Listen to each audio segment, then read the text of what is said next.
Hello students, this is Shalini, lecturer GFGCK. Welcome to online class. In this session, I am going to discuss about the topic overheads, which comes under the subject cost and management accounting 2. So the first topic we are going to discuss here is overheads. Before going to the topic, we should know what is cost. Cost is nothing but the amount of money that a company spends on the creation or production of goods or services. ಅಂದರೆ ಒಂದು company ತನ್ನ ಉತ್ಪನ್ನಗಳನ್ನು ಅಥವಾ ಪ್ರಾಡಕ್ಟ್ಸನ್ನು manufacture ಮಾಡಿ ಅದನ್ನು final ಕಸ್ಟಮರ್ಸಿಗೆ ತಲುಪಿಸೋವರೆಗೂ ಯಾವುದೆಲ್ಲ ವೆಚ್ಚಗಳನ್ನು ಮಾಡುತ್ತೋ ಅದನ್ನು ನಾವು ಕಾಸ್ಟ್ ಅಂತ ಕರಿತೀವಿ. On the basis of traceability or identifiability cost can be divided into 2 categories. ಒಂದು ಡೈರೆಕ್ಟ್ ಕಾಸ್ಟ್, ಇನ್ನೊಂದು ಇಂಡೈರೆಕ್ಟ್ ಕಾಸ್ಟ್. ಅಂದರೆ ಕಾಸ್ಟ್ಸನ್ನು ಎರಡು ವಿಭಾಗ ಮಾಡ್ಕೊಳ್ತಾರೆ. ಒಂದು ಡೈರೆಕ್ಟ್ ಕಾಸ್ಟ್ಗಳು, ಇನ್ನೊಂದು ಇಂಡೈರೆಕ್ಟ್ ಕಾಸ್ಟ್ಗಳು. ಏನಿದು ಡೈರೆಕ್ಟ್ ಇಂಡೈರೆಕ್ಟ್ ಅಂತ ನೋಡೋದಾದರೆ, ವಸ್ತುವಿನ ಉತ್ಪಾದನೆಯೊಂದಿಗೆ ಅಥವಾ ಒಂದು ವಸ್ತುವಿನಲ್ಲಿ ನೀವು ಈಸಿಯಾಗಿ ಐಡೆಂಟಿಫೈ ಮಾಡಬಹುದಾದಂಥ ವೆಚ್ಚಗಳಾಗುತ್ತೆ. ಡೈರೆಕ್ಟ್ ಕಾಸ್ಟ್ ಅನ್ನೋದು ವಸ್ತುವಿನ ಉತ್ಪಾದನೆಯೊಂದಿಗೆ ನೇರವಾದ ಸಂಬಂಧ ಹೊಂದಿರುವಂಥ ಕಾಸ್ಟ್ಗಳನ್ನು ಡೈರೆಕ್ಟ್ ಕಾಸ್ಟ್ ಅಂತ ಹೇಳ್ತೀವಿ. ಅಂದರೆ ಒಂದು ಪ್ರಾಡಕ್ಟನ್ನು ಪ್ರೊಡಕ್ಷನ್ನೊಂದಿಗೆ ನೇರ ಸಂಬಂಧ ಇರುತ್ತೆ, ಅಥವಾ ಆ ಪ್ರಾಡಕ್ಟನ್ನು ನೋಡಿದ ತಕ್ಷಣ ನೀವು ಈಸಿಯಾಗಿ ಐಡೆಂಟಿಫೈ ಮಾಡ್ತೀರಾ. ಫಾರ್ ಎಕ್ಸಾಂಪಲ್, ಇವಾಗ ನೀವು ಒಂದು ಚೇರನ್ನು ಎಕ್ಸಾಂಪಲ್ ಆಗಿ ತೊಗೊಳ್ಳೋದಾದರೆ, ಚೇರ್ ಅಥವಾ ಸೋಫಾ ಅಂತ ಇಟ್ಕೊಳ್ಳಿ. ಆ ಚೇರನ್ನು ಯಾವುದರಿಂದ ಮಾಡಿದ್ದಾರೆ ಅಂತ ಹೇಳಿದ್ರೆ ನೀವು ಈಸಿಯಾಗಿ ಹೇಳ್ತೀರಾ ವುಡ್ಡಿಂದ ಮಾಡಿದ್ದಾರೆ ಅಂತ ಹೇಳ್ತೀರಾ. ಯಾರು ಮಾಡಿದ್ದಾರೆ ಅಂತ ಕೇಳಿದ್ರೆ ಕಾರ್ಪೆಂಟರ್ ಮಾಡಿದ್ದಾನೆ ಅಂತ ಹೇಳ್ತೀರಾ. ಈ ವುಡ್ ಅನ್ನೋದು ಆ ಚೇರಿಗೆ ರಾ ಮೆಟೀರಿಯಲ್ ಆಗುತ್ತೆ. ಈ ಕಾರ್ಪೆಂಟರ್ಗೆ ಕೊಡುವಂಥ ವೇಜಸ್ ಏನಿದೆ ಇದು ಡೈರೆಕ್ಟ್ ವೇಜಸ್ ಆಗುತ್ತೆ. ನೀವು ಅಂದ್ಕೊಳ್ಬೋದು, ಈ ಚೇರ್ ರಾ ಮೆಟೀರಿಯಲ್ ಇದ್ದಿದ್ದು ಅಥವಾ ವುಡ್ ಇದ್ದಿದ್ದು ಚೇರಾಗಿ ಕನ್ವರ್ಟ್ ಆಗುವಾಗ ಇದು ಎರಡೇ ಎಕ್ಸ್ಪೆನ್ಸಸ್ ಬರೋದು. ಒಂದು ರಾ ಮೆಟೀರಿಯಲ್, ಡೈರೆಕ್ಟ್ ವೇಜಸ್, ಇದು ಎರಡೂ ಇದ್ದರೆ ಈ ವುಡ್ ಇರೋದು ಚೇರಾಗಿ ಕನ್ವರ್ಟ್ ಆಗಿಬಿಡುತ್ತಾ? ಇಲ್ಲ. ಏನು ಬೇಕಂದರೆ ಈ ಡೈರೆಕ್ಟ್ ಎಕ್ಸ್ಪೆನ್ಸಸ್ ಏನಿದೆ ಅಥವಾ ಡೈರೆಕ್ಟ್ ಕಾಸ್ಟ್ ಏನಿದೆ ಇದಕ್ಕೆ ಸಪೋರ್ಟಿವ್ ಕಾಸ್ಟ್ಗಳು ಕೂಡ ಬೇಕು. ಅದನ್ನು ನಾವು ಇಂಡೈರೆಕ್ಟ್ ಕಾಸ್ಟ್ ಅಂತ ಕರಿತೀವಿ. ಫಾರ್ ಎಕ್ಸಾಂಪಲ್, ಈ ವುಡ್ಡನ್ನು ಚೇರಾಗಿ ಕನ್ವರ್ಟ್ ಮಾಡುವಾಗ ಕೆಲವೊಂದು ಮೆಷಿನ್ಸನ್ನು ಕಾರ್ಪೆಂಟರ್ ಯೂಸ್ ಮಾಡಬೇಕಾಗತ್ತೆ. ಆ ಮೆಷಿನ್ಸ್ ಏನಾಗುತ್ತೆ, ಯೂಸ್ ಮಾಡ್ತಾ ಡೈಲಿ ಡಿಪ್ರಿಸಿಯೇಟ್ ಆಗ್ತಾ ಬರುತ್ತೆ. ಆ ಡಿಪ್ರಿಸಿಯೇಷನ್ ನೀವು ಇಲ್ಲಿ ಚೇರಲ್ಲಿ ಐಡೆಂಟಿಫೈ ಮಾಡಿದ್ರೆ, ಈ ಚೇರನ್ನು ಒಂದು ಮೆಷಿನನ್ನು ಯೂಸ್ ಮಾಡಿದ್ರು, ಆ ಮೆಷಿನಿಗೆ ಡಿಪ್ರಿಸಿಯೇಷನ್ ಆಗ್ತದೆ ಅಂತೆಲ್ಲ ನೀವು ಐಡೆಂಟಿಫೈ ಮಾಡೋದಿಲ್ಲ. ನೀವು ಐಡೆಂಟಿಫೈ ಮಾಡೋದು ಒಂದು ವುಡ್ಡನ್ನು ಮತ್ತು ಯಾರು ಮಾಡಿದ್ದಾರೆ ಅಂದರೆ ಕಾರ್ಪೆಂಟರ್ ಮಾಡಿದ್ದಾನೆ ಅಂತ ಹೇಳ್ತೀರಾ. ರಾ ಮೆಟೀರಿಯಲ್ ಮತ್ತು ಡೈರೆಕ್ಟ್ ವೇಜಸ್ ಮಾತ್ರ ನಮಗೆ ಗುರ್ತಿಸೋದಕ್ಕೆ ಸಾಧ್ಯ ಆಗೋದು. ನಾನು ಈಗ ಎಕ್ಸಾಂಪಲ್ ಹೇಳಿದಾಗೆ ಒಂದು ಮೆಷಿನನ್ನು ಯೂಸ್ ಮಾಡಿದ್ದಾನೆ ಅಂತ ಹೇಳಿದ್ರೆ, ಆ ಮೆಷಿನ್ ಏನಾಗುತ್ತೆ, ಯೂಸ್ ಮಾಡ್ತಾ ಡಿಪ್ರಿಸಿಯೇಟ್ ಆಗ್ತಾ ಬರುತ್ತೆ, ಅಂದರೆ ಸವಿತಾ ಬರುತ್ತೆ. ವಾಟ್ ಈಸ್ ಡಿಪ್ರಿಸಿಯೇಷನ್ ಅಂತ ನೋಡೋದಾದರೆ, decrease in the value of fixed assets is called depreciation. ಆಗ ಡಿಪ್ರಿಸಿಯೇಷನನ್ನು ನಾವೇನು ಮಾಡ್ತೀವಿ ಅಂದರೆ ಇಂಡೈರೆಕ್ಟ್ ಕಾಸ್ಟ್ ಅಂತ ಕರಿತೀವಿ. ಅದರ ಜೊತೆಗೆ ಈ ಮೆಷಿನ್ ಏನಾಗುತ್ತೆ, ಯೂಸ್ ಮಾಡ್ತಾ ರಿಪೇರಿ ಆಗ್ಬೋದು. ಆ ರಿಪೇರ್ಸ್ ಆ್ಯಂಡ್ ಮೇಂಟೆನೆನ್ಸ್ ಕಾಸ್ಟ್ ಏನಿರುತ್ತೆ, ನಾವು ಅದನ್ನು ಕೂಡ ಇಂಡೈರೆಕ್ಟ್ ಎಕ್ಸ್ಪೆನ್ಸ್ ಅಂತ ಕರಿತೀವಿ. ಅದರ ಜೊತೆಗೆ ಈ ಮೆಷಿನ್ ಸ್ಮೂತಾಗಿ ರನ್ ಆಗೋ ಹಾಗೆ ಮಾಡಬೇಕಂದ್ರೆ ಕೆಲವೊಂದು ಲ್ಯೂಬ್ರಿಕೆಂಟ್ಸ್ ಆಯಿಲನ್ನು ಯೂಸ್ ಮಾಡಬೇಕಾಗತ್ತೆ. ಆ ಲ್ಯೂಬ್ರಿಕೆಂಟ್ಸನ್ನು ಕೂಡ ನಾವು ಇಂಡೈರೆಕ್ಟ್ ಕಾಸ್ಟ್ಸ್ ಅಂತ ಕರಿತೀವಿ. ಅದು ಬಿಟ್ಟರೆ ಈ ಕಾರ್ಪೆಂಟರ್ಗೆ ಬೇಕಾಗಿರುವಂಥ ಕ್ಯಾಂಟೀನ್ ಎಕ್ಸ್ಪೆನ್ಸಸ್ ಏನಾದರೂ ಇದ್ದರೆ ಅದನ್ನು ಕೂಡ ಇಂಡೈರೆಕ್ಟ್ ಕಾಸ್ಟ್ ಅಂತ ಕರಿತೀವಿ. ಈಗ ಕಾರ್ಪೆಂಟರ್ ಒಂದು ಬಿಲ್ಡಿಂಗಲ್ಲಿ ವುಡ್ಡನ್ನು ಅಥವಾ ರಾ ಮೆಟೀರಿಯಲನ್ನು ಚೇರ್ ಆಗಿ, ಸೋಫಾ ಆಗಿ, ಇನ್ಯಾವುದೋ ಕಬೋರ್ಡ್ ಆಗಿ ಕನ್ವರ್ಟ್ ಮಾಡ್ತಿದ್ದಾನೆ ಅಂದರೆ ಆ ಬಿಲ್ಡಿಂಗಿಗೆ ರೆಂಟೆಡ್ ಬಿಲ್ಡಿಂಗ್ ಆದರೆ ಆ ಬಿಲ್ಡಿಂಗಿಗೆ ಕೊಡುವಂಥ ರೆಂಟನ್ನು ಕೂಡ ನಾವು ಇಂಡೈರೆಕ್ಟ್ ಕಾಸ್ಟ್ ಅಂತ ಕರಿತೀವಿ. ಈ ರೆಂಟನ್ನೆಲ್ಲ ನಾವು ಈ ಚೇರಲ್ಲಿ ಈಸಿಯಾಗಿ ಐಡೆಂಟಿಫೈ ಮಾಡೋದಿಲ್ಲ. ಚೇರ್ ಯಾರು ಮಾಡಿದ್ದಾರೆ ಅಂದರೆ ಕಾರ್ಪೆಂಟರ್ ಅಂತ ಹೇಳ್ತೀವಿ, ಯಾವುದರಿಂದ ಮಾಡಿದ್ದಾರೆ ಅಂದರೆ ವುಡ್ಡಿಂದ ಮಾಡಿದ್ದಾರೆ ಅಂತ ಹೇಳ್ತೀವಿ. ಇದೆರಡನ್ನು ನಾವು ಈಸಿಯಾಗಿ ಐಡೆಂಟಿಫೈ ಮಾಡ್ಬೋದು. ಹಾಗಾಗಿ ಇದನ್ನು ಡೈರೆಕ್ಟ್ ಕಾಸ್ಟ್ ಅಂತ ಕರಿತೀವಿ. ಅದಕ್ಕೆ ಸಪೋರ್ಟಿವ್ ಕಾಸ್ಟ್ಗಳು ಏನಿರುತ್ತೆ, ಈ ವುಡ್ ಇದ್ದಿದ್ದು ಚೇರಾಗಿ ಕನ್ವರ್ಟ್ ಆಗುವಾಗ ಸಪೋರ್ಟಿವ್ ಎಕ್ಸ್ಪೆನ್ಸಸ್ ಇದೆಲ್ಲವನ್ನು ನಾವು ಒಟ್ಟಾಗಿ ಇಂಡೈರೆಕ್ಟ್ ಕಾಸ್ಟ್ ಅಂತ ಕರಿತೀವಿ. ಈಗ ಬೇರೆ ಬೇರೆ ಎಕ್ಸ್ಪೆನ್ಸಸ್ ಇದೆ, ಇದು ಈಸಿಯಾಗಿ ಅರ್ಥ ಆಗೋದಕ್ಕೆ ಇದಿಷ್ಟು ಸಾಕು ನಿಮಗೆ. ನೀವು ಹಿಂದಿನ ಸೆಮಿಸ್ಟರಲ್ಲಿ ಕಾಸ್ಟ್ ಶೀಟನ್ನು ಇರ್ತೀರ. ಕಾಸ್ಟ್ ಶೀಟನ್ನು ಯಾಕೆ ಪ್ರಿಪೇರ್ ಮಾಡ್ತೀರಾ ಅಂದರೆ, ಒಂದು ಪ್ರಾಡಕ್ಟನ್ನು ಪ್ರೊಡ್ಯೂಸ್ ಮಾಡುವಾಗ ಏನೆಲ್ಲ ವೆಚ್ಚಗಳು ತಗಲಿದೆ ಅದನ್ನು ನೋಡೋದಕ್ಕೆ ಅಥವಾ ಅದನ್ನು ಕಂಡು ಹಿಡಿಯೋದಕ್ಕೆ ಕಾಸ್ಟ್ ಶೀಟನ್ನು ಪ್ರಿಪೇರ್ ಮಾಡೋದು. ಅದರ ಜೊತೆಗೆ ಕಾಸ್ಟ್ ಶೀಟಲ್ಲಿ ನಿಮಗೆ ಬರೀ ಕಾಸ್ಟ್ಗಳು ಮಾತ್ರ ಗೊತ್ತಾಗೋದಿಲ್ಲ, ಅದರ ಜೊತೆಗೆ ಪ್ರಾಫಿಟ್ ಕೂಡ ಗೊತ್ತಾಗುತ್ತೆ, ಸೇಲ್ಸ್ ಕೂಡ ಗೊತ್ತಾಗುತ್ತೆ. ನಿಮಗೆ ಟೋಟಲ್ ಕಾಸ್ಟ್ ಏನಾದರೂ ಕಾಸ್ಟ್ ಶೀಟನ್ನು ಪ್ರಿಪೇರ್ ಮಾಡಿ ಟೋಟಲ್ ಕಾಸ್ಟ್ ಗೊತ್ತಾದ ಮೇಲೆ ಅದಕ್ಕೆ ಪ್ರಾಫಿಟನ್ನು ಆ್ಯಡ್ ಮಾಡಿದ್ರೆ ಸೇಲ್ಸ್ ಸಿಗುತ್ತೆ. ಅಥವಾ ನಿಮಗೆ ಟೋಟಲ್ ಸೇಲ್ಸ್ ಕೊಟ್ಟಿದ್ದು ನೀವು ಟೋಟಲ್ ಕಾಸ್ಟನ್ನು ಫೈಂಡ್ ಔಟ್ ಮಾಡಿದ್ಮೇಲೆ ಟೋಟಲ್ ಕಾಸ್ಟ್ ಅಥವಾ ಸೇಲ್ಸಿಂದ ಟೋಟಲ್ ಕಾಸ್ಟನ್ನು ಮೈನಸ್ ಮಾಡಿದರೆ ನಿಮಗೆ ಪ್ರಾಫಿಟ್ ಸಿಗುತ್ತೆ. ಆಗ ಟೋಟಲ್ ಆಗಿ ಕಾಸ್ಟ್ ಶೀಟಲ್ಲಿ ನಿಮಗೆ ಒಂದು ಟೋಟಲ್ ಕಾಸ್ಟ್ ಗೊತ್ತಾಗುತ್ತೆ, ಸೇಲ್ಸ್ ಗೊತ್ತಾಗುತ್ತೆ, ಅದರ ಜೊತೆಗೆ ಪ್ರಾಫಿಟ್ ಕೂಡ ಗೊತ್ತಾಗುತ್ತೆ. ಈಗ ಕಾಸ್ಟ್ ಶೀಟಲ್ಲಿ ನಿಮಗೆ ಗೊತ್ತಿದೆ, ಮೊದಲನೇದಾಗಿ ನಾನು ರಫ್ ಆಗಿ ಹೇಳ್ಕೊಡ್ತೀನಿ ನಿಮಗೆ. ಕಾಸ್ಟ್ ಶೀಟಲ್ಲಿ ಮೊದಲು ಏನು ತೊಗೊಳ್ತಾ ಹೋಗ್ತೀರಾ ಅಂದರೆ ಡೈರೆಕ್ಟ್ ಮೆಟೀರಿಯಲ್ಸ್ ತೊಗೊಳ್ತೀರಾ ಅಥವಾ ರಾ ಮೆಟೀರಿಯಲ್ಸ್ ಅಂತ ತೊಗೊಳ್ಬೋದು. ರಾ ಮೆಟೀರಿಯಲ್ಸ್ ಅದಾದಮೇಲೆ ಡೈರೆಕ್ಟ್ ವೇಜಸ್ಸನ್ನು ತೊಗೊಳ್ತೀರಾ, ಡೈರೆಕ್ಟ್ ವೇಜಸ್, ಅದರ ಜೊತೆಗೆ ಡೈರೆಕ್ಟ್ ಎಕ್ಸ್ಪೆನ್ಸಸನ್ನು ತೊಗೊಳ್ತೀರಾ. ಈ ಡೈರೆಕ್ಟ್ ಎಕ್ಸ್ಪೆನ್ಸಸ್ಸಲ್ಲಿ ಏನು ಬರುತ್ತೆ ಅಂತ ನೋಡೋದಾದರೆ, ಈ ರಾ ಮೆಟೀರಿಯಲ್ಸನ್ನು ಪರ್ಚೇಸ್ ಮಾಡುವಾಗ ಏನಾದರೂ ಕ್ಯಾರಿಯೇಜ್ ಕೊಟ್ಟಿದ್ರೆ, ಕ್ಯಾರಿಯೇಜ್ ಚಾರ್ಜಸ್ ಕೊಟ್ಟಿದ್ರೆ ಅಂದರೆ ಟ್ರಾನ್ಸ್ಪೋರ್ಟೇಷನ್ ಚಾರ್ಜಸ್ ಕೊಟ್ಟಿದ್ರೆ ಅದು ಕೂಡ ಬರುತ್ತೆ, ಕ್ಯಾರಿಯೇಜ್ ಎಕ್ಸ್ಪೆನ್ಸಸ್. ಆಕ್ಟ್ರಾಯ್ ಇದ್ರೆ ಬರುತ್ತೆ. ಅದು ಬಿಟ್ಟರೆ ಟ್ಯಾಕ್ಸ್ ಎಕ್ಸೈಸ್ ಡ್ಯೂಟಿ ಇದ್ರೆ ಬರುತ್ತೆ. ಇದಿಷ್ಟು ಸಾಕು ಎಕ್ಸಾಂಪಲ್ಗೆ ನೀವು ಅರ್ಥ ಮಾಡ್ಕೊಳ್ಳೋದಕ್ಕೆ. ಇದನ್ನೆಲ್ಲ ಟೋಟಲ್ ಆಗಿ ಈ ಮೂರನ್ನು ಆ್ಯಡ್ ಮಾಡಿದ್ರೆ ನಮಗೆ ಸಿಗೋದು ಪ್ರೈಮ್ ಕಾಸ್ಟ್. ಈ ಪ್ರೈಮ್ ಅಂದರೆ ನೀವು ಕನ್ನಡ ಅರ್ಥ ನೋಡೋದಾದರೆ ಪ್ರಧಾನ ಅಂತ ಕರಿತೀವಿ. ಅಂದರೆ ಒಂದು ವಸ್ತುವಿನ ಉತ್ಪಾದನೆಯಲ್ಲಿ ಆಗುವಂಥ ಪ್ರಧಾನ ವೆಚ್ಚಗಳು ಇದು ಪ್ರೈಮ್ ಕಾಸ್ಟಲ್ಲಿ ಬರೋದು. ಡೈರೆಕ್ಟ್ ಮೆಟೀರಿಯಲ್, ಡೈರೆಕ್ಟ್ ವೇಜಸ್ ಮತ್ತು ಡೈರೆಕ್ಟ್ ಎಕ್ಸ್ಪೆನ್ಸಸ್. ಇದಾದಮೇಲೆ ನೀವು ಯೂಶ್ವಲಿ ಏನು ಮಾಡ್ತಿದ್ರಿ ಅಂದರೆ ಇದಕ್ಕೆ ಕೆಲವೊಂದು ಎಕ್ಸ್ಪೆನ್ಸಸನ್ನು ಅಥವಾ ಕಾಸ್ಟ್ಗಳನ್ನು ಆ್ಯಡ್ ಮಾಡ್ತಾ ಬರ್ತಾಯಿದ್ರಿ. ಅದರಲ್ಲಿ ಮೊದಲನೇ ನೀವು ಆ್ಯಡ್ ಮಾಡೋದು factory over heads. Factory over heads ಇದನ್ನು ಮ್ಯಾನುಫ್ಯಾಕ್ಚರಿಂಗ್ ಓವರ್ ಹೆಡ್ಸ್ ಅಂತ ಕೂಡ ಕರೀತಾರೆ. ಅದು ಬಿಟ್ಟರೆ ವರ್ಕ್ಸ್ ಓವರ್ ಹೆಡ್ಸ್ ಅಂತ ಕೂಡ ಕರೀತಾರೆ. ವರ್ಕ್ಸ್ ಓವರ್ ಹೆಡ್ಸ್ ಇದರಲ್ಲಿ ಏನು ಬರುತ್ತೆ ಅಂತ ನೆಕ್ಸ್ಟ್ ನಾನು ಹೇಳ್ಕೊಡ್ತೀನಿ. ಅದರ ಫ್ಯಾಕ್ಟ್ರಿ ಓವರ್ ಹೆಡ್ಸಲ್ಲಿ ಬೇಕಾದರೆ ಈಗಲೇ ಹೇಳ್ಕೊಡ್ತೀನಿ. ಫ್ಯಾಕ್ಟ್ರಿ ಓವರ್ ಹೆಡ್ಸಲ್ಲಿ ಮೊದಲನೇದಾಗಿ ಬರೋದು ಫ್ಯಾಕ್ಟರಿ ರೆಂಟ್. ಅದು ಬಿಟ್ಟರೆ ಡಿಪ್ರಿಸಿಯೇಷನ್ ಆನ್ ಮೆಷಿನರಿ ಬರುತ್ತೆ ಅಥವಾ ಡಿಪ್ರಿಸಿಯೇಷನ್ ಆನ್ ಅಸೆಟ್ಸ್ ಬರುತ್ತೆ. ಅದು ಬಿಟ್ಟರೆ ರಿಪೇರ್ಸ್ ಆ್ಯಂಡ್ ಮೇಂಟೆನೆನ್ಸ್ ಬರುತ್ತೆ,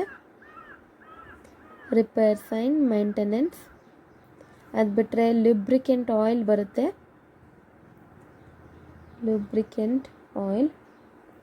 ಆಮೇಲೆ ಫ್ಯಾಕ್ಟ್ರಿಯಲ್ಲಿ ಬಳಸುವಂಥ ಎಲೆಕ್ಟ್ರಿಸಿಟಿ ಚಾರ್ಜಸ್ ಬರುತ್ತೆ, ಎಲೆಕ್ಟ್ರಿಸಿಟಿ ಚಾರ್ಜಸ್. ಪವರ್ ಕನ್ಸಂಪ್ಷನ್ ಇದ್ದರೆ ಬರುತ್ತೆ, ಪವರ್ ಕನ್ಸಂಪ್ಷನ್. ಅದು ಬಿಟ್ಟರೆ ಲೂಸ್ ಟೂಲ್ಸ್ ಬರುತ್ತೆ ನಿಮಗೆ, ಅಂದರೆ ಮೆಷಿನನ್ನು ಆಪ್ರೇಟ್ ಮಾಡೋದಕ್ಕೆ ಬಳಸುವಂಥ ಟೂಲ್ಗಳಿದು, ಲೂಸ್ ಟೂಲ್ಸ್ ಇದ್ದರೆ ಬರುತ್ತೆ. ಇದಿಷ್ಟು ಸಾಕು ಎಕ್ಸಾಂಪಲ್ಗೆ ನಿಮಗೆ. ಇದಿಷ್ಟನ್ನು ಇಟ್ಕೊಂಡಿರಿ. ಫ್ಯಾಕ್ಟ್ರಿ ಓವರ್ ಹೆಡ್ಸಲ್ಲಿ ಇದಿಷ್ಟು ಬರುತ್ತೆ. ಯೂಶಲಿ ಫ್ಯಾಕ್ಟ್ರಿ ರೆಂಟ್ ಬರುತ್ತೆ, ಡಿಪ್ರಿಸಿಯೇಷನ್ ಬರುತ್ತೆ, ರಿಪೇರ್ಸ್ ಆ್ಯಂಡ್ ಮೇಂಟೆನೆನ್ಸ್ ಬರುತ್ತೆ, ಲುಬ್ರಿಕೆಂಟ್ ಆಯಿಲ್ ಬರುತ್ತೆ, ಎಲೆಕ್ಟ್ರಿಸಿಟಿ ಚಾರ್ಜಸ್ ಇರ್ಬೋದು, ಪವರ್ ಇರ್ಬೋದು, ಲೂಸ್ ಟೂಲ್ಸ್ ಇರ್ಬೋದು, ಇದಿಷ್ಟು ಬರುತ್ತೆ. ಈ ಪ್ರೈಮ್ ಕಾಸ್ಟ್ ಏನಿರುತ್ತೆ ಇದಕ್ಕೆ ನೀವು ಫ್ಯಾಕ್ಟ್ರಿ ಓವರ್ ಹೆಡ್ಸನ್ನು ಆ್ಯಡ್ ಮಾಡಿದ್ರೆ ಸಿಗೋದು ವರ್ಕ್ಸ್ ಕಾಸ್ಟ್. ವರ್ಕ್ಸ್ ಕಾಸ್ಟ್ ಸಿಗುತ್ತೆ. ಇದು ಎರಡನ್ನು ಆ್ಯಡ್ ಮಾಡಿದ್ರೆ, ಇದನ್ನು ಮತ್ತು ಇದಿಷ್ಟು ಎಕ್ಸ್ಪೆನ್ಸಸನ್ನು ಆ್ಯಡ್ ಮಾಡಿದ್ರೆ ವರ್ಕ್ಸ್ ಕಾಸ್ಟ್ ಸಿಗುತ್ತೆ. ಅದಾದಮೇಲೆ ನೀವೇನು ಮಾಡ್ತೀರಾ ಅಂದರೆ ಈ ವರ್ಕ್ಸ್ ಕಾಸ್ಟಿಗೆ ಆಫೀಸ್ ಓವರ್ ಹೆಡ್ಸನ್ನು ಆ್ಯಡ್ ಮಾಡ್ತಾ ಬರ್ತೀರಾ. ಆಫೀಸ್ ಓವರ್ ಹೆಡ್ಸ್ ಏನಿದು ಆಫೀಸ್ ಓವರ್ ಹೆಡ್ಸನ್ನು ಅಡ್ಮಿನಿಸ್ಟ್ರೇಷನ್ ಓವರ್ ಹೆಡ್ಸ್ ಅಂತ ಕೂಡ ಕರೀತಾರೆ.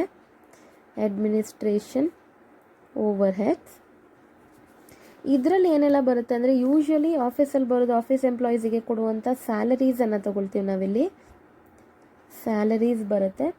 ಅದು ಬಿಟ್ಟರೆ ಪ್ರಿಂಟಿಂಗ್ ಆ್ಯಂಡ್ ಸ್ಟೇಷನರಿ ಚಾರ್ಜಸ್ ಬರುತ್ತೆ, ಪ್ರಿಂಟಿಂಗ್ ಆ್ಯಂಡ್ ಸ್ಟೇಷನರಿ ಚಾರ್ಜಸ್.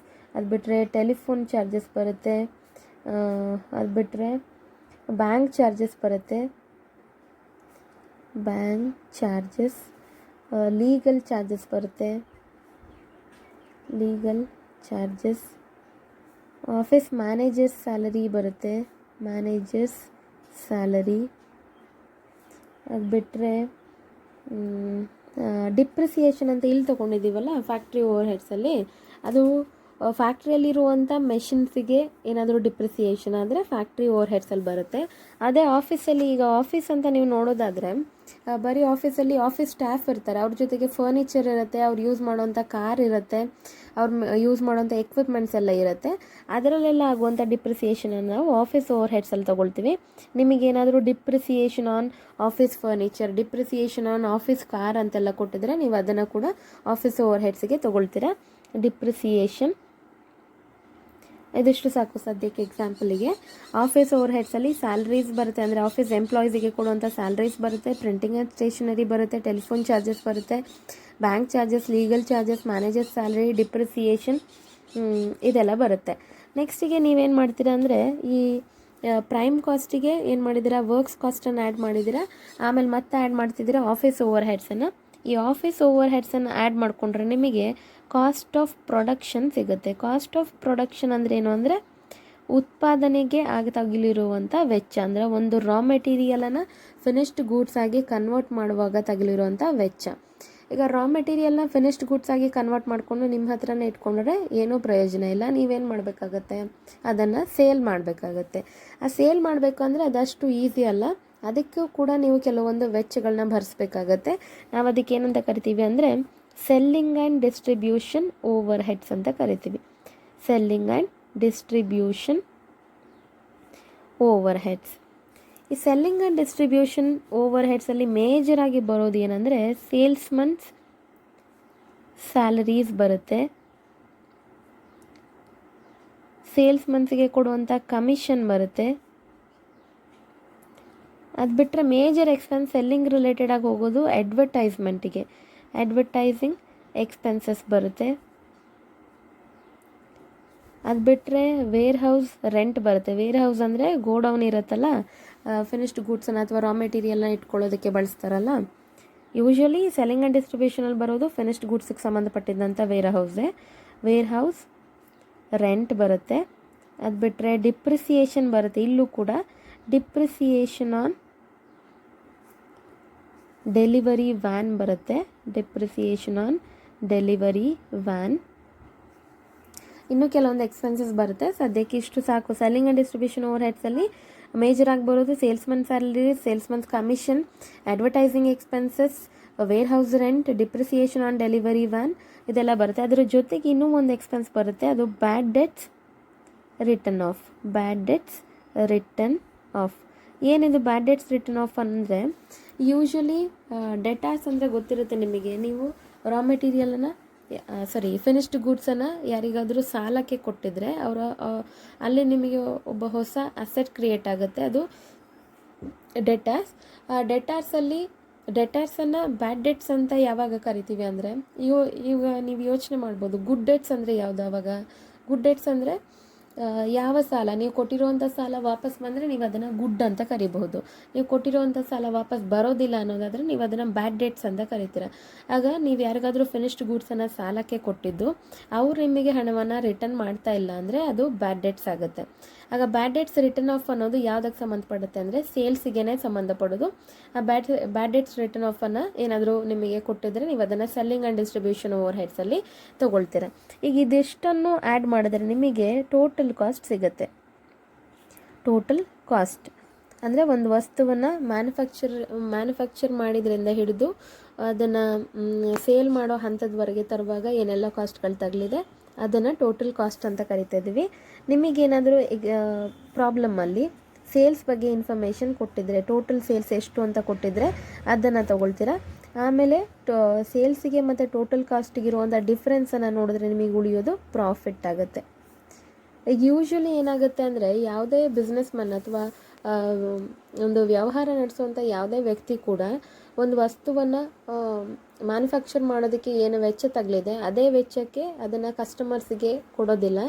ಅವ್ರು ಏನು ಮಾಡ್ತಾರೆ ಅಂದರೆ ಅವರಿಗೆ ತಗಲಿರೋಂಥ ವೆಚ್ಚದ ಜೊತೆಗೆ ಸ್ವಲ್ಪ ಪ್ರಾಫಿಟನ್ನು ಸೇರಿಸ್ಕೊಂಡು, ಸ್ವಲ್ಪ ಜಾಸ್ತಿ ಅದು ಅವ್ರಿಗೆ ಬಿಟ್ಟಿದ್ದು, ಟೋಟಲ್ ಕಾಸ್ಟಿಗೆ ಪ್ರಾಫಿಟನ್ನು ಸೇರಿಸ್ಕೊಂಡು ಆಮೇಲೆ ಸೇಲ್ಸನ್ನು ಅಥವಾ ಸೆಲ್ಲಿಂಗ್ ಪ್ರೈಸನ್ನು ಡಿಸೈಡ್ ಮಾಡ್ತಾರೆ. ಆಗ ಟೋಟಲ್ ಕಾಸ್ಟಿಗೆ ಪ್ರಾಫಿಟನ್ನು ಆ್ಯಡ್ ಮಾಡಿದ್ರೆ ನಿಮಗೆ ಸೇಲ್ಸ್ ಅಥವಾ ಸೆಲ್ಲಿಂಗ್ ಪ್ರೈಸ್ ಸಿಗುತ್ತೆ. ಈಗ ನಾವು ನೋಡೋಕೆ ಹೊರಟಿರೋದು ಕಾಸ್ಟ್ ಶೀಟ್ ನೀವು ಆಲ್ರೆಡಿ ಕಲ್ತಿದ್ದೀರಾ. ಈಗ ನಾವು ನೋಡೋಕೆ ಹೊರಟಿರೋದು ನೀವು ಇಲ್ಲಿ ನೋಡ್ತಾ ಇದ್ದೀರಲ್ಲ, direct material, direct wages, direct expenses, ಇದನ್ನೆಲ್ಲ ಪ್ರೈಮ್ ಕಾಸ್ಟ್ ಅಂತ ಕರಿತೀವಿ. ನಮ್ಮ ಡಿಸ್ಕಷನಲ್ಲಿ ಡೈರೆಕ್ಟ್ ಕಾಸ್ಟ್ ಮತ್ತು ಇಂಡೈರೆಕ್ಟ್ ಕಾಸ್ಟ್ ಬಗ್ಗೆ ಡಿಸ್ಕಸ್ ಮಾಡ್ತಿದ್ದೀವಲ್ಲ, ಈ direct material, direct wages, direct expenses ಇದಿಷ್ಟು ಈ ಕ್ಯಾಟಗರಿಲಿ ಬರುತ್ತೆ, ಡೈರೆಕ್ಟ್ ಕಾಸ್ಟ್ ಕ್ಯಾಟಗರಿಯಲ್ಲಿ ಬರುತ್ತೆ. ಇನ್ನೇನು ಇದುವರೆಗೂ ನೋಡಿದ್ರಿ, ಫ್ಯಾಕ್ಟರಿ ಓವರ್ ಹೆಡ್ಸ್ ಇರ್ಬೋದು, ಆಫೀಸ್ ಓವರ್ ಹೆಡ್ಸ್ ಇರ್ಬೋದು, selling and distribution over heads ಇರ್ಬೋದು. ಇದಿಷ್ಟು ಯಾವ ಕ್ಯಾಟಗರಿಯಲ್ಲಿ ಬರುತ್ತೆ ಅಂದರೆ ಇಂಡೈರೆಕ್ಟ್ ಕಾಸ್ಟ್ ಕ್ಯಾಟಗರಿಯಲ್ಲಿ ಬರುತ್ತೆ. ಅಂದರೆ ಈ ವೆಚ್ಚಗಳಿಗೆ ಸಪೋರ್ಟಿವ್ ವೆಚ್ಚಗಳಿದೆಲ್ಲ, ಅಂದರೆ ಒಂದು ಪ್ರಾಡಕ್ಟ್ ರಾ ಮೆಟೀರಿಯಲ್ ಆಗಿದ್ದಂಥ ಒಂದು ರಾ ಮೆಟೀರಿಯಲ್ ಫಿನಿಶ್ಡ್ ಗೂಡ್ಸ್ ಆಗಿ ಕನ್ವರ್ಟ್ ಆಗೋವರೆಗೂ ಯಾವುದೆಲ್ಲ ವೆಚ್ಚಗಳು ತಗೊಳುತ್ತೆ ಅದನ್ನು ಟೋಟಲ್ ಆಗಿ ಕಾಸ್ಟ್ ಅಂತ ಕರೆಯೋದು ನಾವು. ಅದರಲ್ಲಿ ಕೆಲವೊಂದನ್ನು ವಸ್ತುವಿನಲ್ಲಿ ಈಸಿಯಾಗಿ ಐಡೆಂಟಿಫೈ ಮಾಡ್ಬೋದಾದಂಥ ವೆಚ್ಚಗಳನ್ನು ಅಥವಾ ಪ್ರೊಡಕ್ಷನ್ಗೆ ನೇರವಾಗಿ ರಿಲೇಟ್ ಆಗುವಂಥ ವೆಚ್ಚಗಳನ್ನು ಡೈರೆಕ್ಟ್ ಕಾಸ್ಟ್ ಅಂತ ಕರಿತೀವಿ. ಅದಕ್ಕೆ ಸಪೋರ್ಟಿವ್ ಕಾಸ್ಟ್ಗಳು ಏನಿರುತ್ತೆ ಅದನ್ನು ಇಂಡೈರೆಕ್ಟ್ ಕಾಸ್ಟ್ ಅಂತ ಕರಿತೀವಿ. ನಾವಿಲ್ಲಿ ನೀವು ಆಲ್ರೆಡಿ ಓದಿದ್ದೀರ ಫ್ಯಾಕ್ಟರಿ ಓವರ್ ಹೆಡ್ಸ್ ಅಂತ ಕರಿತಿದ್ದೀರಲ್ಲೇ, ಇಲ್ಲಿ ಓವರ್ ಹೆಡ್ಸ್ ಅಂದರೆ ಇಂಡೈರೆಕ್ಟ್ ಎಕ್ಸ್ಪೆನ್ಸಸ್ ಅಂತ, ಆಫೀಸ್ ಓವರ್ ಹೆಡ್ಸ್ ಅಂತ ಕರಿತಿದ್ದೀರಲ್ಲ ಇಲ್ಲಿ, ಇದು ಇಂಡೈರೆಕ್ಟ್ ಎಕ್ಸ್ಪೆನ್ಸ್ ಆಗುತ್ತೆ. Selling and distribution overheads ಅಂತ ಕರಿತಿದ್ದೀರಲ್ಲ, ಇದು ಇಂಡೈರೆಕ್ಟ್ ಎಕ್ಸ್ಪೆನ್ಸ್ ಆಗುತ್ತೆ. ಆಗ ಟೋಟಲ್ ಆಗಿ ನಿಮಗೇನು ಅರ್ಥ ಆಗಬೇಕಂದ್ರೆ ಓವರ್ ಹೆಡ್ಸ್ ಅಂತ ಹೇಳಿದ್ರೆ ಓವರ್ ಹೆಡ್ಸ್ ಇಂಡೈರೆಕ್ಟ್ ಎಕ್ಸ್ಪೆನ್ಸಸ್ ಅಂತ, ಇಂಡೈರೆಕ್ಟ್ ಎಕ್ಸ್ಪೆನ್ಸಸ್. ಓವರ್ ಹೆಡ್ಸ್ ಅಂತ ಹೇಳಿದ್ರೆ ಇಂಡೈರೆಕ್ಟ್ ಎಕ್ಸ್ಪೆನ್ಸಸ್ ಆಗುತ್ತೆ, ಅಂದರೆ ಸಪೋರ್ಟಿವ್ ಎಕ್ಸ್ಪೆನ್ಸಸ್. ಡೈರೆಕ್ಟ್ ಎಕ್ಸ್ಪೆನ್ಸಸ್ಗೆ ಸಪೋರ್ಟಿವ್ ಎಕ್ಸ್ಪೆನ್ಸಸ್ ಏನೆಲ್ಲ ಬರುತ್ತೆ, ಸಪೋರ್ಟಿವ್ ಕಾಸ್ಟ್ ಏನು ಬರುತ್ತೆ ಅದನ್ನು ನಾವು ಇಂಡೈರೆಕ್ಟ್ ಎಕ್ಸ್ಪೆನ್ಸಸ್ ಅಂತ ಕರಿತೀವಿ. ಈ ಓವರ್ ಹೆಡ್ಸನ್ನು ಬೇರೆ ಬೇರೆ ರೀತಿಯಾಗಿ ಕ್ಲಾಸಿಫೈ ಮಾಡ್ತಾ ಬರ್ತಾರೆ. ಒಂದು ಅದು ತುಂಬ ಇಂಪಾರ್ಟೆಂಟ್ ಕ್ವಶನ್ ನಿಮಗೆ. ಓವರ್ ಹೆಡ್ಸನ್ನು ಕ್ಲಾಸಿಫೈ ಮಾಡ್ತಾ ಬರ್ತಾರೆ, 3 ರೀತಿಯಾಗಿ ಕ್ಲಾಸಿಫೈ ಮಾಡ್ತಾರೆ. ಒಂದು ಫಂಕ್ಷನ್ ವೈಸ್ ಕ್ಲಾಸಿಫಿಕೇಷನ್,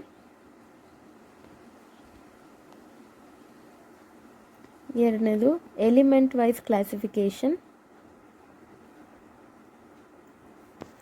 ಮೂರನೇದು behaviour wise classification.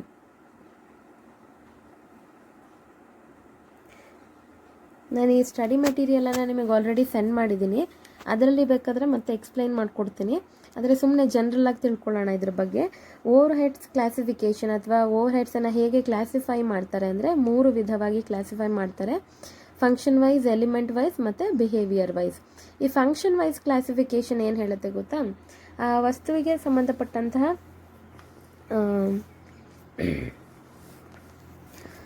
Function wise classification ಅಂದರೆ ಒಂದು ಪರ್ಟಿಕ್ಯುಲರ್ ಕೆಲಸಕ್ಕೆ ಸಂಬಂಧಪಟ್ಟಿದ್ದು ಅಥವಾ ಕಾರ್ಯಗಳ ಆಧಾರದ ಮೇಲೆ ವಿಂಗಡಣೆ ಮಾಡ್ತಾ ಹೋಗೋದು. ಫಂಕ್ಷನಲ್ಲಿ ನೀವು ಆಲ್ರೆಡಿ ಕಲ್ತಿರುವಂಥದ್ದೇ ಬರೋದು.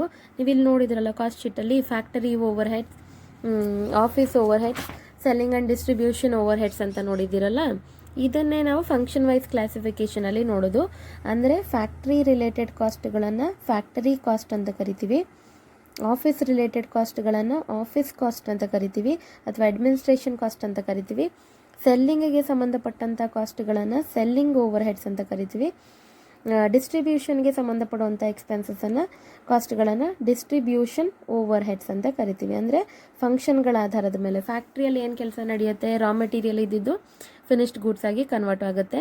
ಆಫೀಸಲ್ಲಿ ಏನು ಕೆಲಸ ನಡೆಯುತ್ತೆ ಅಂದರೆ ಈ ಫ್ಯಾಕ್ಟ್ರಿಗೆ ಸಂಬಂಧಪಟ್ಟಂತಹ ಅಡ್ಮಿನಿಸ್ಟ್ರೇಷನ್ ಕೆಲಸ ನಡೆಯುತ್ತೆ, ಅಂದರೆ ಆಡಳಿತಕ್ಕೆ ಸಂಬಂಧಪಟ್ಟಂಥ ಕೆಲಸಗಳು ಆಫೀಸಲ್ಲಿ ನಡೆಯುತ್ತೆ.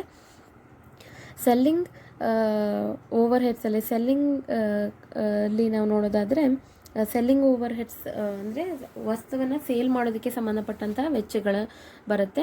ಡಿಸ್ಟ್ರಿಬ್ಯೂಷನ್ ಓವರ್ ಹೆಡ್ಸಲ್ಲಿ ವಸ್ತುವಿನ ವಿತರಣೆಗೆ ಸಂಬಂಧಪಟ್ಟಂಥ ವೆಚ್ಚಗಳನ್ನು ನಾವು ನೋಡಬಹುದು. ಈಗ ಅವುಗಳ ಕಾರ್ಯಗಳ ಆಧಾರದ ಮೇಲೆ ನಾವು ಡಿವೈಡ್ ಮಾಡಿದ್ದೀವಿ. Factory overheads, office overheads, selling overheads ಮತ್ತು ಡಿಸ್ಟ್ರಿಬ್ಯೂಷನ್ ಓವರ್ ಹೆಡ್ಸ್ ಅಂತ. ಈ ಫ್ಯಾಕ್ಟ್ರಿ ಓವರ್ ಹೆಡ್ಸಿಗೆ ಎಕ್ಸಾಂಪಲ್ ತೊಗೊಳ್ಳೋದಾದರೆ ನಾನು ಆಗಲೇ ಹೇಳ್ಕೊಟ್ಟಿದ್ದೀನಿ ನಿಮಗೆ ಆಲ್ರೆಡಿ. ರೆಂಟ್ ಇರ್ಬೋದು, ಡಿಪ್ರಿಸಿಯೇಷನ್ ಇರ್ಬೋದು, ರಿಪೇರ್ಸ್ ಆ್ಯಂಡ್ ಮೇಂಟೆನೆನ್ಸ್ ಇರ್ಬೋದು, ಲಿಬ್ರಿಕೆಂಟ್ ಆಯಿಲ್ ಇರ್ಬೋದು, ಎಲೆಕ್ಟ್ರಿಸಿಟಿ ಇರ್ಬೋದು, ಪವರ್ ಇರ್ಬೋದು, ಲೂಸ್ ಟೂಲ್ಸ್ ಇರ್ಬೋದು, ಇದೆಲ್ಲ ಫ್ಯಾಕ್ಟ್ರಿ ಓವರ್ ಹೆಡ್ಸಿಗೆ ಸಂಬಂಧಪಡುತ್ತೆ. ಆಫೀಸ್ ಓವರ್ ಹೆಡ್ಸಿಗೆ ನೀವು ಬರೋದಾದರೆ ಆಫೀಸ್ ಎಂಪ್ಲಾಯೀಸಿಗೆ ಕೊಡುವಂಥ salaries, printing and stationery, telephone charges, bank charges, legal charges, managers salary, depreciation on office furniture or office computers or office equipments ಇದೆಲ್ಲ ಬರುತ್ತೆ. ನೆಕ್ಸ್ಟ್ ಸೆಲ್ಲಿಂಗ್ ಓವರ್ ಹೆಡ್ಸಿಗೆ ಬರೋದಾದರೆ ಈ ಸೆಲ್ಲಿಂಗ್ ಆ್ಯಂಡ್ ಡಿಸ್ಟ್ರಿಬ್ಯೂಷನ್ ಎರಡು ಒಂದಕ್ಕೊಂದು ರಿಲೇಟೆಡ್ ಆಗಿರೋದ್ರಿಂದ ನಾವು ಇದನ್ನು ಡಿವೈಡ್ ಮಾಡುವಾಗ 4 ಭಾಗ ಮಾಡ್ಕೊಳ್ತೀವಿ. ಆದರೆ ಕಾಸ್ಟ್ ಶೀಟ್ ಮಾಡುವಾಗ ನಾವು ಎರಡನ್ನೂ ಒಟ್ಟಿಗೆ ತಗೊಳ್ಳೋದು ಸೆಲ್ಲಿಂಗ್ ಆ್ಯಂಡ್ ಡಿಸ್ಟ್ರಿಬ್ಯೂಷನ್ ಅಂತ. ಯೂಶ್ವಲಿ ಸೆಲ್ಲಿಂಗಿಗೆ ಸಂಬಂಧಪಟ್ಟ ಹಾಗೆ ಸೇಲ್ಸ್ಮನ್ ಸ್ಯಾಲರೀಸ್ ಬರುತ್ತೆ, ಸೇಲ್ಸ್ಮನ್ಸ್ ಕಮಿಷನ್ ಬರುತ್ತೆ, ಅಡ್ವರ್ಟೈಸ್ಮೆಂಟ್ ಎಲ್ಲ ಬರುತ್ತೆ. ಡಿಸ್ಟ್ರಿಬ್ಯೂಷನ್ಗೆ ಸಂಬಂಧಪಟ್ಟ ಹಾಗೆ ವೇರ್ ಹೌಸ್ ಚಾರ್ಜಸ್ ಬರುತ್ತೆ, ಡಿಪ್ರಿಸಿಯೇಷನ್ ಆನ್ ಡೆಲಿವರಿ ವ್ಯಾನ್ ಬರುತ್ತೆ, ಟ್ರಾನ್ಸ್ಪೋರ್ಟೇಷನ್ ಚಾರ್ಜಸ್ ಇದೆಲ್ಲ ಡಿಸ್ಟ್ರಿಬ್ಯೂಷನಲ್ಲಿ ಬರುತ್ತೆ. ಕ್ಯಾರಿಯೇಜ್ ಔಟ್ವರ್ಡ್ಸ್ ಬರುತ್ತೆ. ಯೂಶ್ವಲಿ ಡಿಸ್ಟ್ರಿಬ್ಯೂಷನಲ್ಲಿ ಕ್ಯಾರಿಯೇಜ್ ಔಟ್ವರ್ಡ್ಸನ್ನು ನಾವು ನೋಡ್ಬೋದು. ಅಂದರೆ ಈ 4 ವಿಭಾಗಗಳ ಅಥವಾ 4 ಕಾರ್ಯಗಳ ಆಧಾರದ ಮೇಲೆ ಕಾಸ್ಟ್ಗಳನ್ನು ಡಿವೈಡ್ ಮಾಡ್ತಾ ಬರ್ತಾರೆ. ಅದು ಬಿಟ್ಟರೆ ನೆಕ್ಸ್ಟು ಎಲಿಮೆಂಟ್ ವೈಸ್ ಕ್ಲಾಸಿಫಿಕೇಷನ್ ಅಂತಿದೆ. ಎಲಿಮೆಂಟ್ ವೈಸ್ ಅಂದರೆ ಅದರ ಅಂಶಗಳ ಆಧಾರದ ಮೇಲೆ ಅಥವಾ ಒಂದು ಘಟಕಗಳ ಆಧಾರದ ಮೇಲೆ ನೀವು ಆವಾಗಲೇ ನೋಡಿದ್ರಲ್ಲ, ನಾವಿವಾಗ ಕ್ಲಾಸಿಫಿಕೇಷನ್ ನೋಡ್ತಾ ಇರೋದು ಓವರ್ ಹೆಡ್ಸ್ ಬಗ್ಗೆ. ಇಲ್ಲಿ ಪ್ರೈಮ್ ಕಾಸ್ಟಲ್ಲಿ ನೋಡಿದಿರಲ್ಲ, direct material, direct wages, direct expenses ಅಂತ, ಅದು ಎಲ್ಲ ಬೇರೆ ಬೇರೆ ಅಂಶಗಳು. ನಿಮಗೆ ಗೊತ್ತಿರೋ ಹಾಗೆ ಡೈರೆಕ್ಟ್ ಮೆಟೀರಿಯಲ್, ಡೈರೆಕ್ಟ್ ವೇಜಸ್ ಮತ್ತು ಡೈರೆಕ್ಟ್ ಎಕ್ಸ್ಪೆನ್ಸಸ್ ಬೇರೆ ಬೇರೆ. ಇಲ್ಲಿ ಏನು ಬರುತ್ತೆ ಅಂದರೆ ಇಂಡೈರೆಕ್ಟ್ ಮೆಟೀರಿಯಲ್ ಬರುತ್ತೆ, ಇಂಡೈರೆಕ್ಟ್ ವೇಜಸ್ ಬರುತ್ತೆ, ಇಂಡೈರೆಕ್ಟ್ ಎಕ್ಸ್ಪೆನ್ಸಸ್ ಬರುತ್ತೆ. ಆಗ ಪ್ರೈಮ್ ಕಾಸ್ಟಲ್ಲಿ ಏನೆಲ್ಲ ತೊಗೊಂಡಿದ್ದೀರೋ ಅದನ್ನೆಲ್ಲ ನಾವು ಡೈರೆಕ್ಟ್ ಅಂತ ತೊಗೊಳ್ಳೋದಾದರೆ, ಎಲಿಮೆಂಟ್ ವೈಸ್ ಕ್ಲಾಸಿಫಿಕೇಷನಲ್ಲಿ ಅಂದರೆ ಅದರ ಆ ಕಾಸ್ಟಲ್ಲಿ ಒಳಗೊಂಡಿರುವಂಥ ಅಂಶ ಅಥವಾ ಘಟಕದ ಆಧಾರದ ಮೇಲೆ 3 ವಿಭಾಗ ಮಾಡ್ಕೊಳ್ತಾರೆ: indirect material, indirect wages, indirect expenses. Indirect material, indirect wages ಮತ್ತು ಇಂಡೈರೆಕ್ಟ್ ಎಕ್ಸ್ಪೆನ್ಸಸ್ ಅಂತ ಎಲಿಮೆಂಟ್ ವೈಸ್ ಕ್ಲಾಸಿಫಿಕೇಷನಲ್ಲಿ ಬರುತ್ತೆ. ನೆಕ್ಸ್ಟ್ ಬಿಹೇವಿಯರ್ ವೈಸ್ ಕ್ಲಾಸಿಫಿಕೇಷನಲ್ಲಿ ಬರೋದಾದರೆ, ಆ ಕಾಸ್ಟ್ನ ಅಥವಾ ಆ ವೆಚ್ಚದ ವರ್ತನೆ ಆಧಾರದ ಮೇಲೆ 3 ವಿಭಾಗ ಮಾಡ್ಕೊಳ್ತಾರೆ. ಒಂದು fixed overheads, variable overheads, ಮೂರನೇದು semi variable overheads. Semi variable overheads. ಈಗ ಫಿಕ್ಸ್ಡ್ ಓವರ್ ಹೆಡ್ಸ್ ಏನು ಅಂತ ನೋಡೋದಾದರೆ, ಈಗ ಫಾರ್ ಎಕ್ಸಾಂಪಲ್, ಈಗ ಒಂದು ರಾ ಮೆಟೀರಿಯಲ್ನ ಫಿನಿಶ್ಡ್ ಗೂಡ್ಸ್ ಆಗಿ ಕನ್ವರ್ಟ್ ಮಾಡಬೇಕಾಗಿರುತ್ತೆ. ಆ ಫಿನಿಶ್ಡ್ ಗೂಡನ್ನು ನಾವು ಯೂಶ್ವಲಿ ಔಟ್ಪುಟ್ ಅಂತ ಕರಿತೀವಿ. ಈಗ ಔಟ್ಪುಟ್ ಜೊತೆಗೆ ವೇರಿ ಆಗುವಂಥ ವೆಚ್ಚಗಳನ್ನು ನಾವು ವೇರಿಯೇಬಲ್ ಓವರ್ ಹೆಡ್ಸ್ ಅಂತ ಕರಿತೀವಿ. ನೀವು ಎಷ್ಟೇ ಔಟ್ಪುಟ್ಟನ್ನು ಮ್ಯಾನುಫ್ಯಾಕ್ಚರ್ ಮಾಡಿದ್ರೂ ಕೂಡ ಅಥವಾ ಔಟ್ಪುಟ್ ಎಷ್ಟೇ ಜಾಸ್ತಿ ಆದರೂ ಕೂಡ ಚೇಂಜ್ ಆಗದೇ ಇರುವಂಥ ವೆಚ್ಚಗಳನ್ನು ಫಿಕ್ಸ್ಡ್ ಓವರ್ ಹೆಡ್ಸ್ ಅಂತ ಕರಿತೀವಿ. ಫಾರ್ ಎಕ್ಸಾಂಪಲ್, ಈಗ ಫ್ಯಾಕ್ಟರಿ ರೆಂಟ್ ಇದೆಯಲ್ಲ, ಫ್ಯಾಕ್ಟರಿ ರೆಂಟ್ ಇದೆ. ಈ ಫ್ಯಾಕ್ಟರಿ ರೆಂಟನ್ನು ನೀವು ಫಿಕ್ಸ್ಡ್ ಓವರ್ ಹೆಡ್ಸ್ಗೆ ತೊಗೊಳ್ಬೋದು. ಅದು ಒಂದು ಹಂತದವರೆಗೆ, ಯೂಶ್ವಲಿ ಫಿಕ್ಸ್ಡ್ ಓವರ್ ಹೆಡ್ಸ್ ಅಂತ ಏನು ಹೇಳ್ತೀವಿ ಅದು ಒಂದು ಹಂತದವರೆಗೆ ಮಾತ್ರ ಫಿಕ್ಸ್ಡ್ ಆಗಿರುತ್ತೆ. ಆಮೇಲೆ ಅದು ಚೇಂಜ್ ಆಗ್ತಾ ಹೋಗುತ್ತೆ. ಅಂದರೆ ನೀವು ಪ್ರೊಡಕ್ಷನ್ ಕೆಪಾಸಿಟಿಯನ್ನು ಇನ್ಕ್ರೀಸ್ ಮಾಡಬೇಕಂದ್ರೆ ಅವಾಗೆಲ್ಲ ಚೇಂಜ್ ಆಗ್ತಾ ಹೋಗುತ್ತೆ. ಸದ್ಯಕ್ಕೆ ಫಿಕ್ಸ್ಡ್ ಅನ್ನೋದಕ್ಕೆ ಎಕ್ಸಾಂಪಲ್ ನೋಡೋಣ. ಈ ಫ್ಯಾಕ್ಟ್ರಿ ರೆಂಟ್ ಅಂತ ಏನಿದೆ, ಈ ಫ್ಯಾಕ್ಟರಿಯಲ್ಲಿ ಒಂದು ಫ್ಯಾಕ್ಟರಿಯಲ್ಲಿ ನೀವು 10,000 ಯೂನಿಟ್ಸನ್ನು ಮ್ಯಾನುಫ್ಯಾಕ್ಚರ್ ಮಾಡ್ಬೋದು. ಅಥವಾ ಫ್ಯಾಕ್ಟರಿಯ ಕೆಪಾಸಿಟಿ 10,000 ಯೂನಿಟ್ಸ್ ಅನ್ನೋದಾದರೆ, ನೀವು 5,000 ಯೂನಿಟ್ಸನ್ನು ಮ್ಯಾನುಫ್ಯಾಕ್ಚರ್ ಮಾಡಿದ್ರು, 6,000 ಯೂನಿಟ್ಸನ್ನು ಮ್ಯಾನುಫ್ಯಾಕ್ಚರ್ ಮಾಡಿದ್ರು, 7,000 ಯೂನಿಟ್ಸನ್ನು ಮ್ಯಾನುಫ್ಯಾಕ್ಚರ್ ಮಾಡಿದ್ರು, 8,000 ಯೂನಿಟ್ಸನ್ನು ಮ್ಯಾನುಫ್ಯಾಕ್ಚರ್ ಮಾಡಿದ್ರು, ಈ ಫ್ಯಾಕ್ಟರಿಯ ರೆಂಟ್ ಒಂದು 50,000 ರುಪೀಸ್ ಅಂತ ಏನಾದರೂ ನೀವು ತಗೊಳ್ಳೋದಾದರೆ, ಇಷ್ಟು ಯೂನಿಟ್ಸ್ಗಳನ್ನು ಮ್ಯಾನುಫ್ಯಾಕ್ಚರ್ ಮಾಡಿದ್ರೂ ಕೂಡ ಫ್ಯಾಕ್ಟರಿ ರೆಂಟ್ 50,000 ರುಪೀಸೇ ಆಗಿರುತ್ತೆ, ಎಲ್ಲೂ ವೇರಿ ಆಗೋದಿಲ್ಲ. ಈಗ ವೇರಿಯಬಲ್ ಓವರ್ ಹೆಡ್ಸ್ ಅಂತ ಹೇಳ್ತಿದ್ದೀವಲ್ಲ, ಇದಕ್ಕೆ ನಾವು ಒಂದು ಎಕ್ಸಾಂಪಲ್ ತಗೊಳ್ಳೋದಾದರೆ ರಾ ಮೆಟೀರಿಯಲನ್ನು ತಗೊಳ್ಬೋದು. ಈ ರಾ ಮೆಟೀರಿಯಲ್ ಅಂತ ಏನು ಹೇಳ್ತಾ ಇದ್ದೀವಿ, ಈಗ 5,000 ಯೂನಿಟ್ಸನ್ನು ನೀವು ಮ್ಯಾನುಫ್ಯಾಕ್ಚರ್ ಮಾಡಬೇಕಂದ್ರೆ ಬೇಕಾಗುವಂಥ ರಾ ಮೆಟೀರಿಯಲ್ 5,000 ಅಂತಲೇ ಇಟ್ಕೊಳ್ಳಿ. 5,000 ರಾ ಮೆಟೀರಿಯಲ್ ಬೇಕು ಅಂತ ಇಟ್ಕೊಳ್ಳಿ. 6,000 ಯೂನಿಟ್ಸನ್ನು ಮ್ಯಾನುಫ್ಯಾಕ್ಚರ್ ಮಾಡಬೇಕಂದ್ರೆ ನಿಮಗೆ 6,000 ರಾ ಮೆಟೀರಿಯಲ್ಸ್ ಬೇಕಾಗುತ್ತೆ. 7,000 ಯೂನಿಟ್ಸನ್ನು ಮ್ಯಾನುಫ್ಯಾಕ್ಚರ್ ಮಾಡಬೇಕಂದ್ರೆ 7,000 ರಾ ಮೆಟೀರಿಯಲ್ಸ್ ಬೇಕಾಗುತ್ತೆ. 8,000 ಯೂನಿಟ್ಸನ್ನು ಮ್ಯಾನುಫ್ಯಾಕ್ಚರ್ ಮಾಡಬೇಕಂದ್ರೆ 8,000 ರಾ ಮೆಟೀರಿಯಲ್ಸ್ ಬೇಕಾಗುತ್ತೆ. ಆಗ ಏನಾಗ್ತದೆ, ನಿಮಗೇನು ಅರ್ಥ ಆಗ್ತಿದೆ ಇದರಲ್ಲಿ ಅಂದರೆ, ರಾ ಮೆಟೀರಿಯಲ್ನ ಫಿನಿಶ್ಡ್ ಗೂಡ್ಸ್ ಆಗಿ ಕನ್ವರ್ಟ್ ಮಾಡುವಾಗ ನಿಮ್ಮ ಔಟ್ಪುಟ್ ಜಾಸ್ತಿ ಆಗ್ತಾ ಹೋದ ಹಾಗೆ, ಇದೆಲ್ಲ ಔಟ್ಪುಟ್ಗಳಿದು 5,000, 6,000, 7,000, 8,000 ಏನು ಹೇಳ್ತಿದ್ದೀವಿ ಅದು, ಈ ಔಟ್ಪುಟ್ ಜಾಸ್ತಿ ಆಗ್ತಾ ಹೋದಾಗೆ ರಾ ಮೆಟೀರಿಯಲ್ ವೆಚ್ಚ ಕೂಡ ಅಥವಾ ರಾ ಮೆಟೀರಿಯಲ್ ವೆಚ್ಚ ಕೂಡ ಜಾಸ್ತಿ ಆಗ್ತಾ ಹೋಗುತ್ತೆ. ಅದನ್ನು ನಾವು ವೇರಿಯಬಲ್ ಓವರ್ ಹೆಡ್ಸ್ ಅಂತ ಕರಿತೀವಿ. ಅದು ಬಿಟ್ಟರೆ ಇನ್ನೊಂದು ಸೆಮಿ ವೇರಿಯಬಲ್ ಓವರ್ ಹೆಡ್ಸ್ ಅಂತಿದೆ. ಸೆಮಿ ವೇರಿಯಬಲ್ ಓವರ್ ಹೆಡ್ ಅಂದರೆ ಒಂದು ಹಂತದವರೆಗೆ ಫಿಕ್ಸ್ಡ್ ಆಗಿದ್ದು ಆಮೇಲೆ ವೇರಿ ಆಗ್ತಾ ಹೋಗೋದು. ನಾನು ಆಗಲೇ ಹೇಳಿದ್ನಲ್ಲ ನಿಮಗೆ, ಫ್ಯಾಕ್ಟರಿ ರೆಂಟ್ ಹೇಳ್ತಿದ್ದೀವಲ್ವ, ಈ ಫ್ಯಾಕ್ಟ್ರಿಯ ಕೆಪಾಸಿಟಿ ಅಥವಾ ಒಂದು ಫ್ಯಾಕ್ಟ್ರಿಯ ಔಟ್ಪುಟ್ ಕೆಪಾಸಿಟಿ ಎಷ್ಟು 50,000 ಯೂನಿಟ್ಸ್ ಆದರೆ, ಈ 50,000 ಯೂನಿಟ್ಸನ್ನು ದಾಟಿ ನೀವು 60,000 ಯೂನಿಟ್ಸನ್ನು ಮ್ಯಾನುಫ್ಯಾಕ್ಚರ್ ಮಾಡಬೇಕು ಅಂತ ಡಿಸೈಡ್ ಮಾಡಿದ್ದೀರಾ ಅಂತ ಇಟ್ಕೊಳ್ಳಿ. 60,000 ಯೂನಿಟ್ಸನ್ನು ಮ್ಯಾನುಫ್ಯಾಕ್ಚರ್ ಮಾಡೋದಕ್ಕೆ ಈ ಫ್ಯಾಕ್ಟ್ರಿಯಲ್ಲಿ ಸಾಧ್ಯ ಇಲ್ಲ. ನೀವೇನು ಮಾಡಬೇಕಾಗತ್ತೆ, ಆ ಫ್ಯಾಕ್ಟ್ರಿಗೆ ಬಿಲ್ಡಿಂಗನ್ನು ಅಟ್ಯಾಚ್ ಮಾಡಿಸ್ಬೇಕಾಗತ್ತೆ ಅಥವಾ ಬೇರೆ ಫ್ಯಾಕ್ಟ್ರಿಯನ್ನು ಪರ್ಚೇಸ್ ಮಾಡಬೇಕಾಗತ್ತೆ ಅಥವಾ ರೆಂಟಿಗೆ ತೊಗೊಳ್ಬೇಕಾಗತ್ತೆ. ಆಗ ನೀವು ಫ್ಯಾಕ್ಟ್ರಿ ರೆಂಟ್ ನಿಮ್ಮ ಕಾಸ್ಟ್ ಶೀಟಲ್ಲಿ ಬರೆಯುವಂಥ ಫ್ಯಾಕ್ಟ್ರಿ ರೆಂಟ್ ಏನಾಗುತ್ತೆ ಚೇಂಜ್ ಆಗುತ್ತೆ. ಬರೀ 50,000 ಇರೋದಿಲ್ಲ ಅದು, ಅದಕ್ಕೆ ಸ್ವಲ್ಪ ಅಮೌಂಟ್ ಆ್ಯಡ್ ಆಗ್ತಾ ಬರುತ್ತೆ. ಇಂಥ ವೆಚ್ಚಗಳನ್ನು ನಾವು ಸೆಮಿ ವೇರಿಯೇಬಲ್ ಓವರ್ ಹೆಡ್ಸ್ ಅಂತ ಕರಿತೀವಿ. ಸೆಮಿ ವೇರಿಯೇಬಲ್ ಅಂದರೆ ಒಂದು ಹಂತದವರೆಗೂ ಫಿಕ್ಸ್ಡ್ ಆಗಿದ್ದು ಆಮೇಲೆ ವೇರಿ ಆಗ್ತಾ ಹೋಗೋದು. ಈಗ ಫಿಕ್ಸ್ಡ್ ಓವರ್ ಹೆಡ್ಸ್ ಅಂದರೆ ಔಟ್ಪುಟ್ ಜೊತೆಗೆ ಬದಲಾಗದಿರೋವಂಥ ಓವರ್ ಹೆಡ್ಸ್ ಅದು. ಅಂದರೆ ನೀವು ಎಷ್ಟೇ ಈಗ ರೆಂಟ್ ಎಕ್ಸಾಂಪಲ್ ಹೇಳಿದ್ನಲ್ಲ, ಎಷ್ಟೇ ಯೂನಿಟ್ಸನ್ನು ಮ್ಯಾನುಫ್ಯಾಕ್ಚರ್ ಮಾಡ್ತಾ ಹೋದರೂ ಏನಾಗೋದಿಲ್ಲ, ಈ 50,000 ರೂಪೀಸ್ ಚೇಂಜ್ ಆಗೋದಿಲ್ಲ. 5,000, 6,000, 7,000, 8,000 ಅಪ್ ಟು 10,000ವರೆಗೂ ಇದು ವೇರಿ ಆಗೋದಿಲ್ಲ. ಇದನ್ನು ಫಿಕ್ಸ್ಡ್ ಓವರ್ ಹೆಡ್ಸ್ ಅಂದರೆ ಫಿಕ್ಸ್ಡ್ ಓವರ್ ಹೆಡ್ಸಲ್ಲಿ ಎಕ್ಸಾಂಪಲ್ ಆಗಿ ತೊಗೊಳ್ತೀವಿ. ನೆಕ್ಸ್ಟ್ ರಾ ಮೆಟೀರಿಯಲ್ಗೆ ಬರೋದಾದರೆ, ರಾ ಮೆಟೀರಿಯಲ್ ಏನಾಗುತ್ತೆ, ನಿಮ್ಮ ಔಟ್ಪುಟ್ಟನ್ನು ಜಾಸ್ತಿ ಮಾಡ್ತಾ ಹೋದಾಗೆ ರಾ ಮೆಟೀರಿಯಲ್ ಕೂಡ ಜಾಸ್ತಿ ಬೇಕಾಗುತ್ತೆ. ಆಗ ರಾ ಮೆಟೀರಿಯಲನ್ನು ನಾವು ವೇರಿಯಬಲ್ ಓವರ್ ಹೆಡ್ಸಲ್ಲಿ ತೊಗೊಳ್ತೀವಿ. ರಾ ಮೆಟೀರಿಯಲ್ ಮಾತ್ರ ಅಲ್ಲ, ನಿಮಗೆ ವರ್ಕರ್ಸ್ ಬೇಕಾಗ್ತಾರಲ್ವ, ರಾ ಮೆಟೀರಿಯಲ್ನ ಫಿನಿಶ್ಡ್ ಗುಡ್ಸ್ ಆಗಿ ಕನ್ವರ್ಟ್ ಮಾಡಬೇಕಂದ್ರೆ ವರ್ಕರ್ಸ್ ಬೇಕಾಗ್ತಾರೆ. ನೀವು ಔಟ್ಪುಟ್ಟನ್ನು ಜಾಸ್ತಿ ಮಾಡ್ತಾ ಹೋದಾಗೆ ನಿಮಗೆ ವರ್ಕರ್ಸ್ ಕೂಡ ಜಾಸ್ತಿ ಬೇಕಾಗ್ತಾರೆ. ಅದನ್ನು ಕೂಡ ನಾವು ವೇರಿಯಬಲ್ ಓವರ್ ಹೆಡ್ಸ್ ಅಂತಲೇ ಕರೆಯೋದು. ಇದನ್ನು ಇನ್ನೂ ಈಸಿಯಾಗಿ ಹೇಳ್ಬೋದು ಅಂದರೆ, ಈ ಡೈರೆಕ್ಟ್ ಎಕ್ಸ್ಪೆನ್ಸಸ್ಗಳು ತೊಗೊಂಡಿದ್ದೀರಲ್ಲ, ಇದೆಲ್ಲವನ್ನು ನಾವು ವೇರಿಯಬಲ್ ಓವರ್ ಹೆಡ್ಸ್ ಅಂಡರಲ್ಲೇ ಬರೋದು. ಇದೆಲ್ಲ ಡೈರೆಕ್ಟ್ ಮೆಟೀರಿಯಲ್ ಏನಾಗುತ್ತೆ, ನಿಮ್ಮ ಔಟ್ಪುಟ್ ಜಾಸ್ತಿ ಆದ ಹಾಗೆ ಮೆಟೀರಿಯಲ್ ಕನ್ಸಂಪ್ಷನ್ ಕೂಡ ಜಾಸ್ತಿ ಆಗುತ್ತೆ.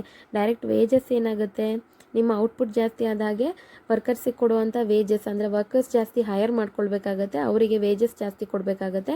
ಅದ್ರ ಜೊತೆಗೆ ಇದಕ್ಕೆ ತಗೊಳ್ಳುವಂಥ ವೆಚ್ಚಗಳಿದೆಲ್ಲ, ನೀವು ರಾ ಮೆಟೀರಿಯಲನ್ನು ತರಿಸ್ಕೊಳ್ಳುವಾಗ ಕ್ಯಾರಿಯರ್ ಚಾರ್ಜಸ್ ಜಾಸ್ತಿ ಕೊಡಬೇಕಾಗತ್ತೆ. ರಾ ಮೆಟೀರಿಯಲ್ ಜಾಸ್ತಿ ಆದಮೇಲೆ ಆಬ್ವಿಯಸ್ಲಿ ಡೈರೆಕ್ಟ್ ಎಕ್ಸ್ಪೆನ್ಸ್ ಕೂಡ ಜಾಸ್ತಿ ಆಗಬೇಕು.